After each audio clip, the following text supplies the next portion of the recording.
ಜಿಲ್ಲಾ ಪಂಚಾಯತಿಂದ ಹಾಗೂ ತಾಲೂಕ್ ಪಂಚಾಯತಿಂದ ಕೃಷಿ ಇಲಾಖೆಯಿಂದ ಎಲ್ಲ ಇಲಾಖೆಗಳಿಂದ ಬಂದಿರೋ ಅಧಿಕಾರಿಗಳಿಗೆ, ಇಲ್ಲಿರುವಂಥ ಗ್ರಾಮ ಪಂಚಾಯತಿ ಹಂತದ ಅಧಿಕಾರಿಗಳಿಗೆ, ಪಿ ಡಿ ಒಗೆ, ನರೇಗಾ ಸ್ಟಾಫ್ ಯಾರ್ಯಾರು ಬಂದಿದ್ದಾರೆ ಅವರಿಗೆಲ್ಲರಿಗೂ, ಹಾಗೂ ಮುಖ್ಯವಾಗಿ ಕಾರ್ಯಕ್ರಮದ ಕೇಂದ್ರ ಬಿಂದುಗಳಾಗಿರುವಂಥ ಉದ್ಯೋಗ ಖಾತ್ರಿ ಕೂಲಿ ಕಾರ್ಮಿಕರಿಗೆಲ್ಲ ಬಂದಿದ್ದೀರಾ, ಅವರಿಗೆಲ್ಲ ನನ್ನ ವಂದನೆಗಳು.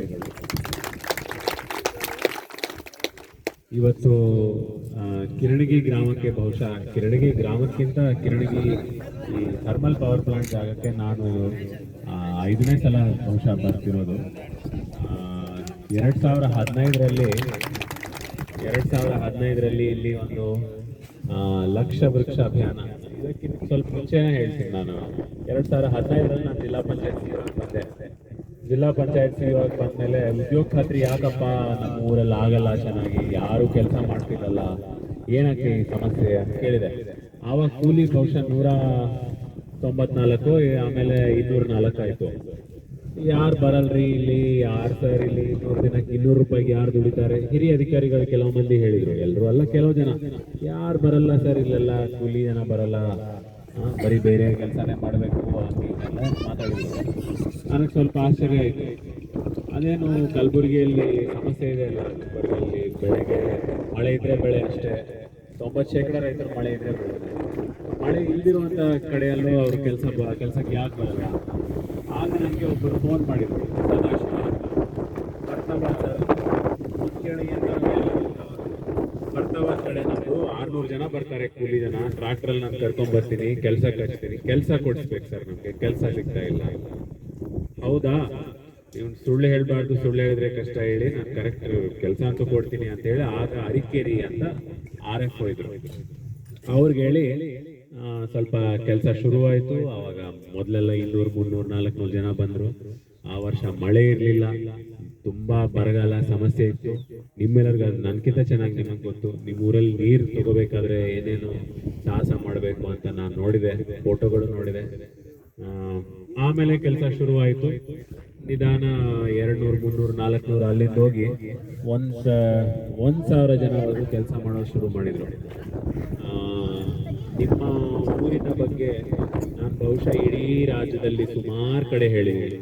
ನಾವು ಜನರಿಗೆ ವ್ಯವಸ್ಥೆ ಮಾಡಿಕೊಟ್ರೆ ಕೆಲಸಕ್ಕೆ ಬರ್ತಾರೆ, ಟೈಮ್ ಪ್ರಕಾರ ಕೂಲಿ ಪಾವತಿ ಆದರೆ ಕೆಲಸಕ್ಕೆ ಬರ್ತಾರೆ, ಅವರೆಲ್ಲರ ಜೀವನ ಮಟ್ಟ ಸುಧಾರಣೆ ಆಗುತ್ತೆ, ಕೂಲಿ ಕೆಲಸ ಕೊಡೋದು ನಮ್ಮ ಜವಾಬ್ದಾರಿ ಅಂತ ಹೇಳಿ ಸುಮಾರು ಕಡೆ ಕಿರಣಗಿ ಬಗ್ಗೆ ಪ್ರಸ್ತಾವನೆ ನಾನು ಮಾಡಿದ್ದೀನಿ. ಕಿರಣಗಿ ಜನರ ಶ್ರಮೆಗೆ, ತಾಳ್ಮೆಗೆ, ನಿಮ್ಮ ಪ್ರೀತಿಗೆ ನನ್ನ ಧನ್ಯವಾದಗಳು. ನನಗೆ ಮತ್ತೆ ಕರೆದಿದ್ದೀರಲ್ಲ. ಈ ಊರಿನಲ್ಲಿ ಸುಮಾರು ಉದ್ಯೋಗ ಖಾತ್ರಿ ಬಗ್ಗೆ ನಾನು ತಿಳ್ಕೊಂಡೆ. ಮೊದಲೆಲ್ಲ ಇದೇನೋ ಬೀಡು ಭೂಮಿ ಥರ ಬಿದ್ದಿದೆ ಎಲ್ಲ. ಈ ಥರ್ಮಲ್ ಪವರ್ ಪ್ಲಾಂಟ್ 1,600 ಎಕರೆಗಳು, ಒಂದು ಹುಲ್ಲು ಸಹ ಬೆಳ್ತಿರ್ಲಿಲ್ಲ ಆವಾಗ. ಈಗ ನೀವೆಲ್ಲರೂ ಸೇರಿ ಇದರಲ್ಲಿ ಒಂದು ಸುಂದರವಾದ ಒಂದು ವನಾನೇ ತಯಾರು ಮಾಡಿಬಿಟ್ಟಿದ್ದೀರಾ. ಇದು ನಿಮ್ಮೆಲ್ಲರ ಕೃಷಿಗೆ, ನಿಮ್ಮೆಲ್ಲರ ಶ್ರಮೆಗೆ, ನಿಮ್ಮೆಲ್ಲರ ಕಷ್ಟಕ್ಕೆ ಇದೊಂದು ಪ್ರತೀಕ, ಒಂದು ನಿದರ್ಶನ ಆಗಿದೆ. ನಿಮ್ಮೆಲ್ಲರಿಗೆ ಧನ್ಯವಾದಗಳನ್ನ ಹೇಳ್ತೀನಿ. ನಿಮ್ಮ ಕರ್ನಾಟಕ ರಾಜ್ಯ ಉದ್ಯೋಗ ಖಾತ್ರಿಯ ಆಯುಕ್ತರಾಗಿ ನಾನು ಕಿರಣಗಿ ಗ್ರಾಮದ ಉದ್ಯೋಗ ಖಾತ್ರಿಯ ಬಗ್ಗೆ ನಾನು ಹೆಮ್ಮೆ ಪಡ್ತೀನಿ. ನಾನು ಬಹುಶಃ ತುಂಬ ಕಡಿಮೆ, ಬೇರೆ ಕಡೆ 5-6 ವರ್ಷಗಳಲ್ಲಿ ಇಷ್ಟೆಲ್ಲ ಬದಲಾವಣೆ ಆಗಿರೋದು, ನಿಮ್ಮೆಲ್ಲ ಒಂದೊಂದು ಕುಟುಂಬದಲ್ಲಿ ಇಷ್ಟಿಷ್ಟು ಕೂಲಿ ಕೊಟ್ಟಿರೋದು, ಇದೆಲ್ಲ ತುಂಬಾ ಅಪರೂಪ, ತುಂಬಾ ಒಂದು ಒಳ್ಳೆ ಪ್ರದೇಶ. ಉದ್ಯೋಗ ಖಾತ್ರಿಯ ಅನುಷ್ಠಾನದಲ್ಲಿರುವವರಿಗೆ ಇದೊಂದು ಪುಣ್ಯ ಸ್ಥಳ ಇದ್ದಂಗೆ ಅನ್ಕೊಳ್ತೀನಿ ನಾನು. ತುಂಬಾ ಧನ್ಯವಾದ. ನಾನು ಇದರಲ್ಲಿ ಕೆಲವರ ಹೆಸರು ಹೇಳೋದು ಮರ್ತಿದ್ದೀನಿ. ಈ ಹಿಂದೆ RFOಗಳ ಕೆಲಸ ಮಾಡಿರೋರು, ನಾಗೇಶ್ ಅಂತ ಒಬ್ಬರು ತುಂಬ ಚೆನ್ನಾಗಿ ಕೆಲಸ ಮಾಡಿದ್ದಾರೆ.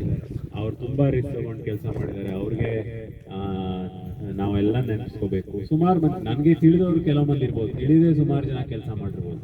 ಹೊನ್ನಕಿರಣಿಯಲ್ಲಿ ಕುಲಕರ್ಣಿ ಅಂತ ಒಬ್ಬರು PDO ಇದ್ರು ಆಗ, ಶ್ರೀಕಾಂತ್ ಕುಲಕರ್ಣಿ ಅಂತ. ಅವರು ಕೂಡ ಮುಂದೆ ಬಂದವರು, ಬಹುಶಃ 58-57 ವಯಸ್ಸಿತ್ತು ಅವಾಗ ಅವ್ರಿಗೆ. ಆಮೇಲೆ ರಿಟೈರ್ ಆದರು.